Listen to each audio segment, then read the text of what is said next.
Hello दोस्तों, स्वागत है आपका बीके स्टडीज़ के यूट्यूब चैनल में। देखिए, आज हम आपके लिए लाए हैं बहुत ही इम्पोर्टेंट टॉपिक बंगाल के गवर्नर, गवर्नर जनरल, भारत के गवर्नर, गवर्नर जनरल और वाइसराय। देखिए, सारे टॉपिक को हम वन बाई वन कवर करेंगे। तो आज के वीडियो में हम पढ़ने वाले हैं बंगाल के गवर्नर और गवर्नर जनरल। देखिए, इसके बारे में पहले हम डिटेल से पढ़ेंगे और डिटेल से पढ़ने के अंत में आपको एक ट्रिक दी जाएगी जिससे आपको बंगाल के गवर्नर और गवर्नर जनरल का क्रम याद हो सके। देखिए, ट्रिक जो है केवल क्रम याद करने के लिए होगी, लेकिन बंगाल के गवर्नर की क्या क्या उपलब्धियां रहीं, क्या क्या कारण रहे और किन किन कारणों से वो प्रसिद्ध रहे, इनके लिए आपको वीडियो को शुरू से लेकर अंत तक देखना होगा और अपनी डायरी या कॉपी में नोट करना होगा ताकि आगामी परीक्षाओं की दृष्टि से इन प्रश्नों का संकलन तैयार किया जाए। देखिए, जैसे ही ये भारत के गवर्नर जनरल और वाइसराय खत्म होंगे, मैं इन पर दो टेस्ट सीरीज भी बनाऊंगा और उसमें देखेंगे आप कितने अंक ला पाते हैं। तो आइए देर ना करते हुए शुरू करते हैं आज का टॉपिक बंगाल के गवर्नर। देखिए, यहाँ पर बात करें, भारतीय उपमहाद्वीप पर ब्रिटिश राज का प्रधान पद था जिस पर सिर्फ अंग्रेजों का अधिकार था। जो टॉप मोस्ट पद था उस पर क्या थे? अंग्रेज शासक ही, जो कि सीधे महारानी के अधीन कार्य करते। स्वतंत्रता प्राप्ति से पूर्व कोई भी भारतीय इस पद पर नहीं बैठा। Governor general of the presidency of fort William के शीर्षक के साथ इस कार्यालय को 1773 में सृजित किया गया था। याद रखें, governor general of the presidency of the fort William के शीर्षक के साथ कार्यालय को 1773 में सृजित किया गया था। 1757 में क्लाइव के नेतृत्व में प्लासी का युद्ध यानी बैटल ऑफ प्लासी लड़ा गया, जिसने भारत में अंग्रेजी शासन की स्थापना के द्वार खोल दिए। प्लासी के युद्ध के समय बंगाल में अंग्रेज प्रमुख डेक था। कौन था? डेक। क्लाइव की बुद्धिमत्ता के प्रदर्शन के कारण उसे बंगाल का गवर्नर बनाया गया। देखिए, बंगाल का गवर्नर बनाया गया। और या बंगाल का पहला गवर्नर कौन था? तो भी क्या आएगा आपका उत्तर? Lord Clive. देखिए, लॉर्ड क्लाइव की अगर हम देखें तो लॉर्ड क्लाइव दो बार बने बंगाल के गवर्नर। एक बार 1757 से 1760 और दूसरी बार 1765 से 1767। देखिए, इतना अच्छा शासक होने के बावजूद भी क्या कारण रहे कि इन्होंने आत्महत्या की? तो ऐसे कारण के लिए मैंने इनकी आत्महत्या पर, और जब हम पढ़ रहे थे प्लासी के युद्ध, तो उसमें मैंने इनके बारे में बताया था। तो याद रखेंगे कि रॉबर्ट क्लाइव के बारे में प्लासी और बक्सर के युद्ध में और क्या कारण इनकी आत्महत्या का, तो वो आप मॉडर्न हिस्ट्री के पीछे की वीडियो यानी प्लेलिस्ट में जाकर आप देख सकते हैं। आज हम केवल सिर्फ इनके गवर्नर जनरल पर चर्चा करेंगे, व्यक्तिगत जीवन पर नहीं। देखिए, Lord Clive east India company द्वारा भारत में नियुक्त होने वाला प्रथम गवर्नर था। देखिए, ईस्ट इंडिया कंपनी द्वारा नियुक्त होने वाला, या फिर हम कह सकते हैं बंगाल का प्रथम गवर्नर। ईस्ट इंडिया कंपनी ने 1757 में बंगाल का गवर्नर नियुक्त किया गया।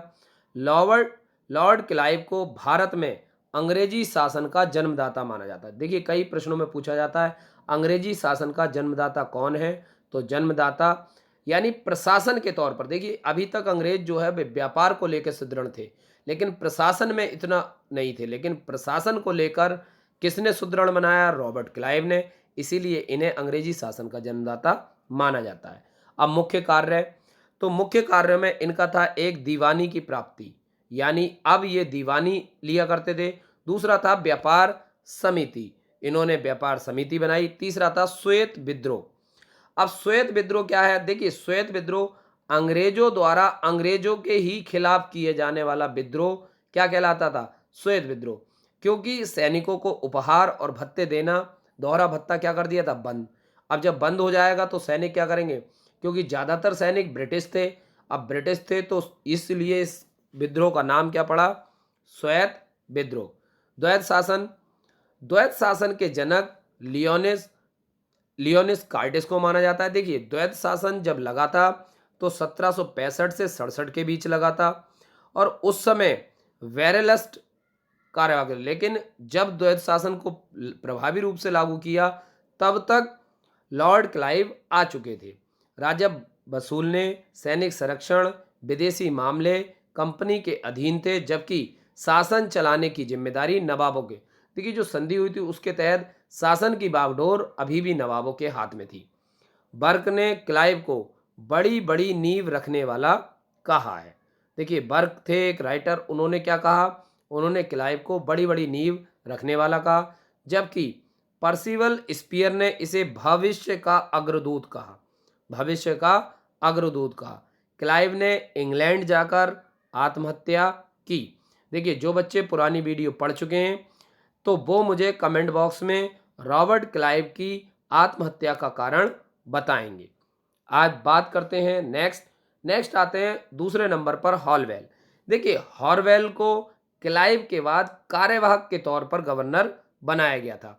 तो इनका गवर्नर की लिस्ट में नाम नहीं काउंट होता, क्योंकि इन्हें किस लिए बनाया गया था, कार्यवाहक गवर्नर बनाया गया था। बस इनका जो नाम फेमस है तो ब्लैक होल की घटना के लिए बहुत ही फेमस है। तो देखिए, ब्लैक होल की घटना भी मैंने प्लेलिस्ट की पीछे की वीडियो में बना रखी है, डुप्ले के टाइम की। अब आता है वेंसे टार्ट। अब वेंसे टार्ट क्या है, ये बक्सर युद्ध के समय बंगाल के गवर्नर थे। तो याद रखें, कई बार पूछ लिया जाता है बक्सर के समय बंगाल के गवर्नर कौन थे, तो कौन से थे, वेंसी टार्ट। कौन से थे, वेंसी टार्ट, 1760 से 1765। फिर आते हैं चौथे नंबर पर वेरेसल्ट, 1767 से 1769। इन्हीं के समय में, यानी द्वैत शासन के समय, ये बंगाल के गवर्नर थे। बीच में 1765 से 1767 तक वॉरेन हास्ट लॉर्ड क्लाइव भी रहे थे। कौन रहे थे, लॉर्ड क्लाइव। देखिए, वॉरेन हेस्टिंग नाम निकला है, इसके बारे में चर्चा करेंगे क्योंकि वो गवर्नर जनरल बने थे। अब आता है कर्डियर, 1769 से 1772। इनके समय में भी बंगाल में द्वैत शासन जारी रहा और 1770 में बंगाल में आधुनिक भारत का प्रथम अकाल पड़ा। देखिए, क्वेश्चन आता है कि बंगाल में भीषण अकाल कब पड़ा था, तो 1770। Next, Warren Hasting. देखिए, ये बंगाल के अंतिम गवर्नर जनरल थे। कैसे थे, अंतिम गवर्नर जनरल। इन्होंने बंगाल में द्वैत शासन को समाप्त किया था। देखिए, इन्होंने बंगाल में द्वैत शासन को समाप्त कर दिया था। तो याद रखेंगे, यह अंतिम थे। अंतिम कौन थे, वॉरेन हेस्टिंग। अब देखिए, इनसे एक तथ्य जुड़ा है, वॉरेन हेस्टिंग बंगाल के अंतिम गवर्नर थे और वॉरेन हेस्टिंग ही बंगाल के प्रथम गवर्नर जनरल थे, क्योंकि अब जो गवर्नर का पद था वो रेगुलेटिंग एक्ट के तहत गवर्नर जनरल में बदल दिया गया था। ठीक, अब देखिए, इसको याद करना है तो एक ट्रिक के माध्यम से याद करेंगे। आइए उस ट्रिक पर चर्चा करते हैं। देखिए, बगल गांव में तो बगल गांव मतलब बंगाल के गवर्नर। कल, तो कल से होगा क्लाइव, यानी रॉबर्ट क्लाइव। बंसी, तो क्या होगा, बंसी टार्ट। काला, काला फिर क्लाइव। बेर, वेरेलस्ट। काटकर, काटकर यानी कर्टियर। और हंसे यानी हेस्टिंग। तो ये है ट्रिक, कैसे याद रखेंगे, बंगाल में कल बंसी, काला बेर काटकर हंसे। बंगाल में कल बंसी, काला बेर काटकर हंसे। तो इस ट्रिक के माध्यम से आप उनका क्रम याद रख सकते हैं। देखिए कैसे, बंगाल गवर्नर पहले नंबर पर कल क्लाइव, बंसी तो वेंसी टार्ट, फिर काला तो रॉबर्ट क्लाइव, बेर वेरेलस्ट, काटकर कार्डियर और हंसे हेस्टिंग। आइए अब पढ़ते हैं बंगाल के गवर्नर जनरल। तो देखें, बंगाल के गवर्नर जनरल तो पहले थे वॉरेन हेस्टिंग, 20 अक्टूबर 1773 से 1 फरवरी 1785।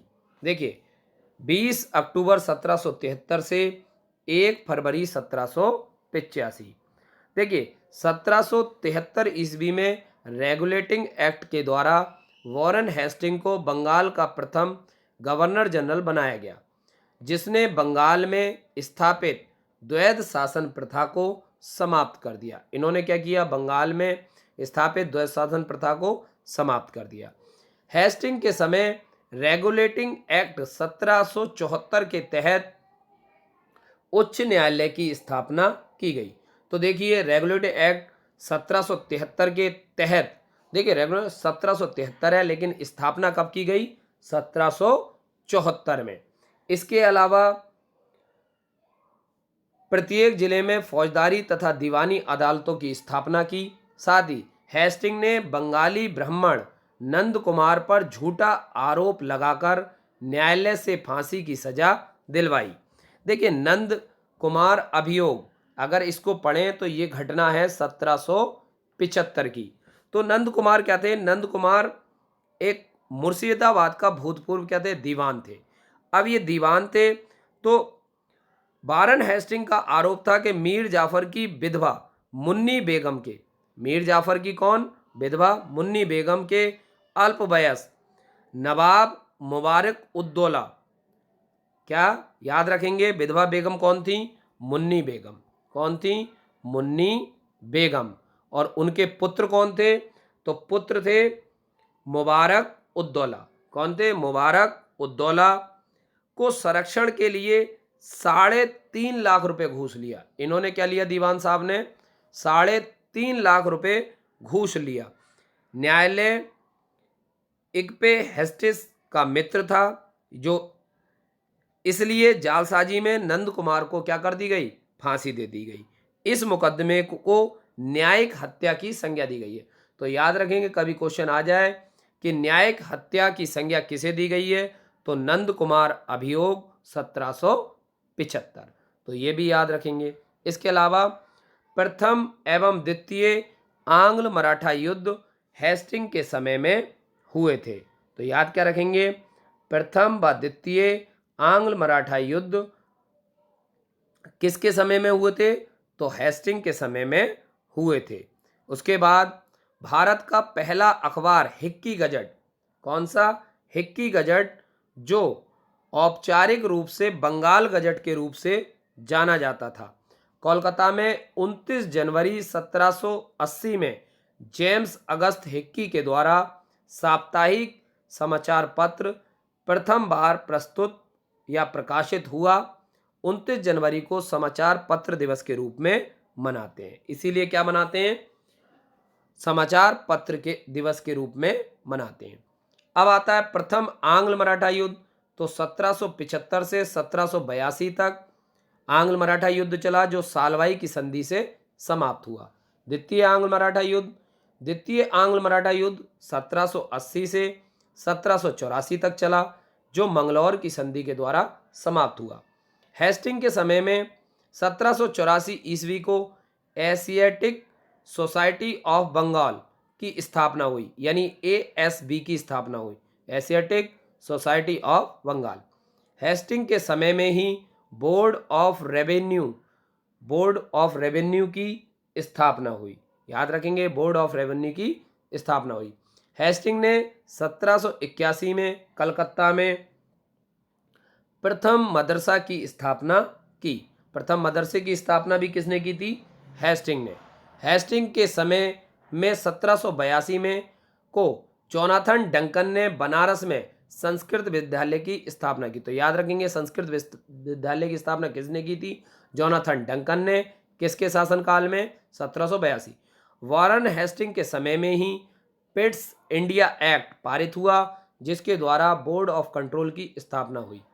पिट्स एक्ट के विरोध में इस्तीफा देकर जब वारेन हेस्टिंग फरवरी 1785 में इंग्लैंड पहुंचे, तो ब्रिटिश पार्लियामेंट में यह महाभियोग 1788 से 1795 तक चला, परंतु अंत में उन्हें आरोपों से मुक्त कर दिया। अब नोट करने वाली क्या बात है? वारेन हेस्टिंग भारत का एकमात्र गवर्नर जनरल था जिस पर वर्क ने महाभियोग का मुकदमा दायर किया था। महाभियोग का मुकदमा किसने पर दायर किया? तो वारेन हेस्टिंग। फिर आते हैं सर जॉन मैफरसन मैकफरसन। अब मैकफरसन की बात करें तो 1 फरवरी 1785 से 12 सितंबर 1706 रहे। इन्हें अस्थायी गवर्नर जनरल नियुक्त किया गया। इसके बाद दूसरे नंबर के जो आते हैं वो आते हैं लॉर्ड कॉर्नवालिस। देखिए ये जो अभी आपको दिखाई दे रहा है इसके बारे में भी बताऊंगा ये क्यों फेमस है और ये कहाँ स्थित है, ये गाजीपुर में स्थित है और क्या है ये भी इसके बारे में बताऊंगा। लॉर्ड कॉर्नवालिस 12 सितंबर 1786 से 28 अक्टूबर 1793। देखिए कॉर्नवालिस को भारत में सिविल सेवा एवं पुलिस व्यवस्था का जनक माना जाता है। सिविल सेवा का जनक और पुलिस सेवा का जनक किसे माना जाता है तो कॉर्नवालिस। कॉर्नवालिस के समय में 1790 से 1792 में तृतीय आंग्ल मैसूर युद्ध हुआ। 1793 में कॉर्नवालिस ने बंगाल, बिहार और उड़ीसा में भूमि कर से संबंधित स्थायी बंदोबस्त पद्धति परमानेंट सेटलमेंट यानी स्थायी बंदोबस्त किसने लागू किया तो लॉर्ड कॉर्नवालिस, जिसके तहत जमींदारों को अब भू राजस्व पर 90% कंपनी को तथा लगभग 10% अपने पास रखना होता था। कॉर्नवालिस ने जिले में पुलिस थाना की स्थापना कर एक दरोगा को इसका इंचार्ज बनाया। ठीक, इसके बाद एकमात्र गवर्नर जनरल है जिसका समाधि स्थल भारत में है और भारत में कहाँ, उत्तर प्रदेश के गाजीपुर जिले में। इसकी मृत्यु 5 अक्टूबर 1805 को हुई थी। कब हुई थी 5 अक्टूबर 1805 को। और इनको न्यायिक क्षेत्र में शक्ति के पृथक्करण का जन्म भी किसने किया था तो कॉर्नवालिस ने। और कॉर्नवालिस ने ही कानून की विशिष्टता, कभी पूछ लिया जाए कानून की विशिष्टता का नियम किसने दिया था तो दिया था आपका लॉर्ड कॉर्नवालिस ने। अब बात करते हैं सर जॉन सॉर। 28 अक्टूबर 1793 से 18 मार्च 1798। जॉन सॉर जाते थे अहस्तक्षेप नीति के कारण और इनके टाइम में निजाम के साथ युद्ध भी हुए। हस्तक्षेप नीति एवं खारदा का युद्ध सर जॉन सोर के काल की महत्वपूर्ण घटना थी। खारदा का युद्ध 1795 ईस्वी में मराठों एवं निजामों के बीच लड़ा गया। किसके, मराठों एवं निजामों के बीच लड़ा गया। फिर आते हैं सर अलर्ड क्लार्क। सर अलर्ड क्लार्क 18 मार्च 1798 से 18 मई 1798, ये भी अस्थायी गवर्नर जनरल थे। फिर आते हैं चौथे नंबर पर लॉर्ड वेलेजली 18 मई 1798 से 30 जुलाई 1805। सहायक संधि, सहायक संधि के लिए जाने जाने वाले वेलेजली बहुत ही फेमस कैरेक्टर थे। लॉर्ड वेलेजली जो अपने आप को बंगाल का शेर कहता था। लॉर्ड वेलेजली ने सहायक संधि की पद्धति लागू की। नोट, भारत में सहायक संधि का प्रयोग वेलेजली से पहले फ्रांसीसी गवर्नर डुप्ले ने किया था। देखिए पहले फ्रांसीसी कर चुका था लेकिन अंग्रेजों में किसने ज़्यादा इसको प्रभावी बनाया तो वेलेजली। वेलेजली के समय में 1798 में हैदराबाद और 1799 में मैसूर यानी श्रीरंगपट्टनम की संधि, तंजौर की 1799 में, अवध की संधि 1801 में, जोधपुर की संधि 1802 में, पेशवा की संधि 1802 में, भोसले की संधि 1803 में, सिंधिया की संधि 1804, जयपुर, बूंदी, भरतपुर और पेशावर ने सहायक संधि पर हस्ताक्षर किए। वेलेजली ने 1800 ईस्वी में नागरिक सेवा में भर्ती हुए युवकों को प्रशिक्षण देने के लिए विलियम फोर्ड कॉलेज की स्थापना की। तो याद रखेंगे विलियम फोर्ड कॉलेज की स्थापना किसने की तो वेलेजली। वेलेजली के काल में ही चौथा आंग्ल मैसूर युद्ध 1799 ईस्वी में हुआ जिसमें टीपू सुल्तान मारा गया था, जिसे मैसूर का शेर कहा जाता है। इसके शासनकाल में द्वितीय आंग्ल मराठा युद्ध 1803-1805 में हुआ। नोट, लॉर्ड कॉर्नवालिस दोबारा बंगाल का गवर्नर जनरल बनकर आया। ये अभी थोड़े दिन बाद फिर गवर्नर जनरल बनकर आएंगे। अब आता है लॉर्ड कॉर्नवालिस 30 जुलाई 1805 से 5 अक्टूबर 1805।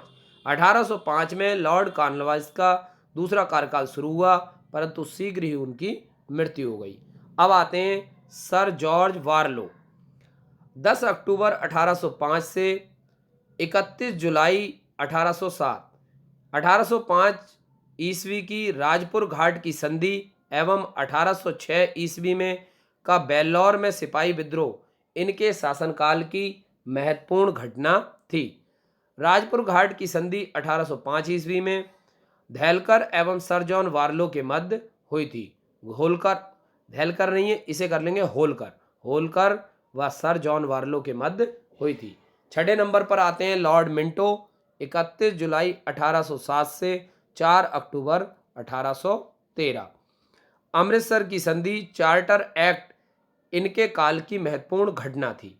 अमृतसर की संधि 25 अप्रैल 1809 ईस्वी में रणजीत सिंह एवं लॉर्ड मिंटो के मध्य हुई थी, जिसकी मध्यस्थता मेटकॉफ ने की थी। 1813 का चार्टर एक्ट मिंटो के काल में ही पास हुआ था। अब आता है लॉर्ड मार्विक हेस्टिंग।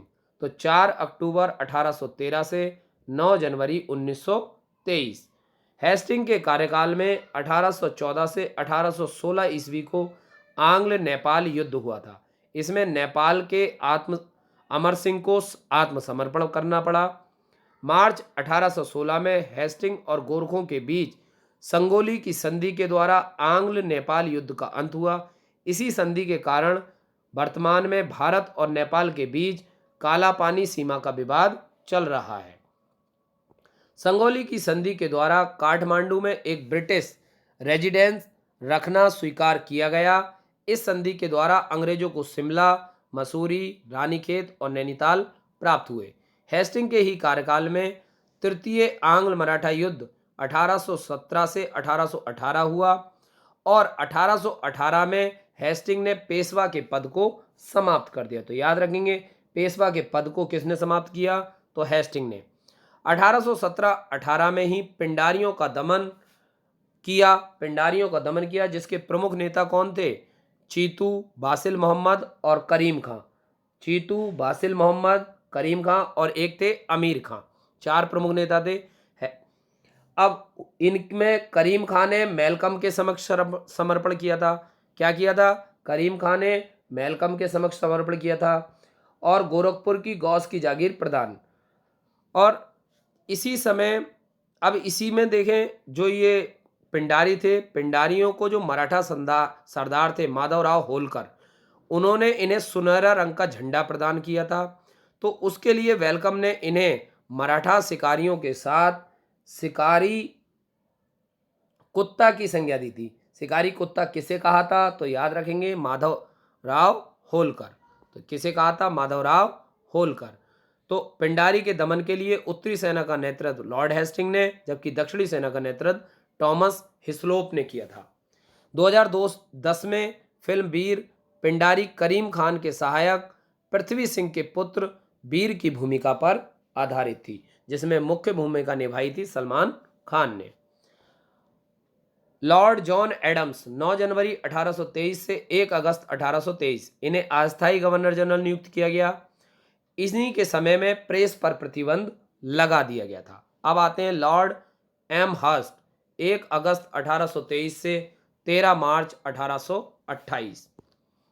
यह भारत का प्रथम गवर्नर जनरल था, जो मुगल सम्राट अकबर द्वितीय से 1827 में बराबरी के स्तर पर मिला।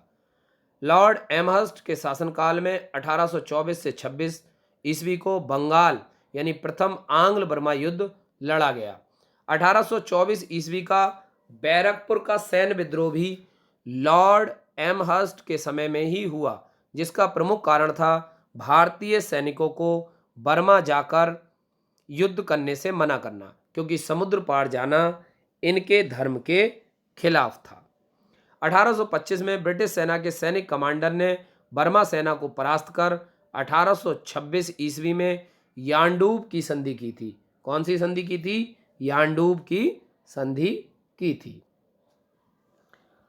अब आते हैं विलियम बटरवर्थ बेले। 13 मार्च 1828 से 4 जुलाई 1828, यह भी अस्थायी गवर्नर जनरल थे। अब आते हैं लॉर्ड विलियम बेंटिंक, 4 जुलाई 1828 से 1833। देखिए ये जो टाइम है 4 जुलाई 1828 से 1833, इसमें ये बंगाल के गवर्नर जनरल रहे थे। इसके बाद इन्हें भारत का गवर्नर जनरल बनाया गया था, क्योंकि अब जो संज्ञा दी गई थी बंगाल को ना देकर भारत की संज्ञा मिल गई थी, तो इसलिए भारत के गवर्नर जनरल 1833 में। लेकिन अभी बंगाल के गवर्नर लॉर्ड विलियम बेंटिंक 1803 ईस्वी में मद्रास के गवर्नर के हैसियत से भारत आए थे और 1833 के चार्टर एक्ट के द्वारा बंगाल के गवर्नर को भारत का गवर्नर बनाया गया था। लॉर्ड विलियम बेंटिंक 1828 से 1833 तक बंगाल के गवर्नर और 1835 तक भारत के गवर्नर जनरल रहे, जिसे विलियम कैवेंडिश बेंटिंक के नाम से भी जाना जाता है। लॉर्ड विलियम बेंटिंक के शासनकाल में कोई युद्ध नहीं हुआ एवं इनका शासनकाल शांति का काल रहा था। लॉर्ड विलियम बेंटिंक ने 1829 में राजा राम मोहन की सहायता से सती प्रथा पर प्रतिबंध लगवाया। इसके बाद शिशु वध पर भी प्रतिबंध लगाया। बेंटिंक के कार्यकाल में देवी देवताओं को नर बलि देने की प्रथा का भी अंत किया गया। तो याद रखेंगे इन पे। अब आते हैं, देखिए इतने सारे अगर गवर्नर जनरल आप करते हैं तो इनको याद करने के लिए आपको ट्रिक का सहारा लेना पड़ेगा। तो देखिए ट्रिक को लेने के लिए ट्रिक क्या है, हंसकर कान में शोर वाले के बालों पर, हंसकर कान में शोर वाले के बालों पर मिंटो हंसे एंड आम बांट गए। क्या देखेंगे, हंसकर कान में शोर करने वालों के बालों पर मिंटो हंसे एंड आम बांट गए।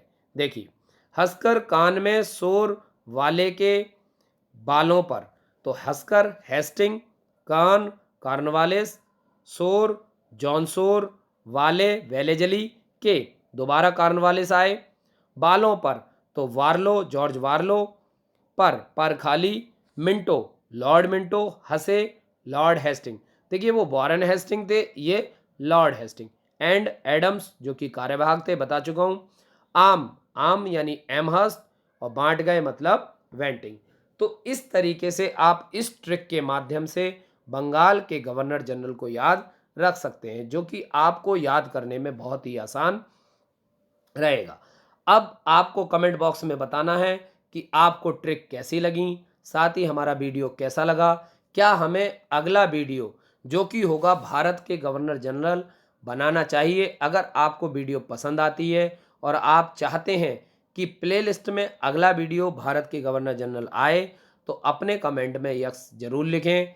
साथ ही हमें मोटिवेशन के लिए चैनल को लाइक शेयर और सब्सक्राइब करें, साथ ही दोस्तों को बताएं और एक प्रश्न का उत्तर देने की कोशिश करेंगे।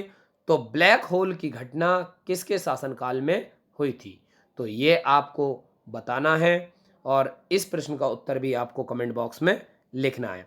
साथ ही बंगाल के प्रथम गवर्नर जनरल कौन थे? इन दो प्रश्नों के उत्तर आप कमेंट बॉक्स में देंगे और वीडियो को लाइक शेयर और सब्सक्राइब करेंगे, दोस्तों को बताएंगे। इसी आशा के साथ आपका दिन शुभ रहे। शुक्रिया, धन्यवाद।